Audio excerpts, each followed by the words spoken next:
ಈ ಊರಲ್ಲಿರುವಂತಹ ಎಲ್ಲ ಸ್ಥಳೀಯ ಕುಟುಂಬದವರು, ಹಿರಿಯರು, ಮೇನ್ ಆಗಿ ಈ ಯಂಗ್ಸ್ಟರ್ಸ್ ಕೂಡ ಈ ಒಂದು ಕಾರ್ಯಕ್ರಮ ಇಷ್ಟು ಚೆನ್ನಾಗಿ ಬರಬೇಕು ಅಂದ್ರೆ ಕಾರಣ ಅವರು ಕೂಡ ಮುಂದಿನ ಪೀಳಿಗೆಗೆ ಇನ್ನಷ್ಟು ಈ ಒಂದು ಬ್ರಹ್ಮ ರಥೋತ್ಸವದ ಬಗ್ಗೆ ಮಾಹಿತಿ ಸಿಗಲಿ ಅಂತ ಹೇಳ್ತಾ ಈಗ ವೇದಿಕೆ ಮೇಲೆ ಅದ್ಭುತವಾಗಿರುವಂತಹ ಹಾಡು ನಮಗಾಗಿ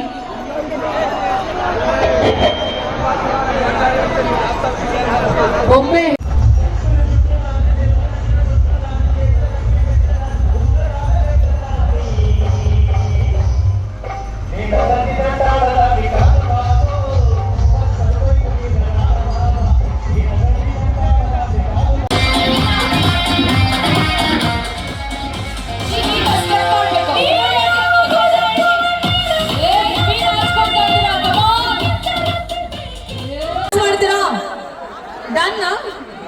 ನೀವು ಡಾನ್ಸ್ ಮಾಡಿದ್ರೆ ನಾನು ಇಲ್ಲಿಂದ ನಡ್ಕೊಂಡು ಅಲ್ಲಿ ಬರ್ತೀನಿ. ನೋಡೋಣ ನೀವು ಡಾನ್ಸ್ ಮಾಡಿದ್ರೆ ಓಕೆನಾ? ರೆಡಿ? ಯಾಕೆ ಗುರು? ಕರೆಕ್ಟ್ ಸರ್, ಅಲ್ಲ ದೂರದಲ್ಲಿ ಖಂಡಿತ ಸರ್. ಎಲ್ಲರೂ ನಿಮಗೆ ಫುಲ್ ಹೀರೋ ಅಂತ ಇದ್ದಾರೆ. ಅಪ್ಪು ಬಾಸ್ ಸಾಂಗ್ ಹಾಡೋಣ ಖಂಡಿತ.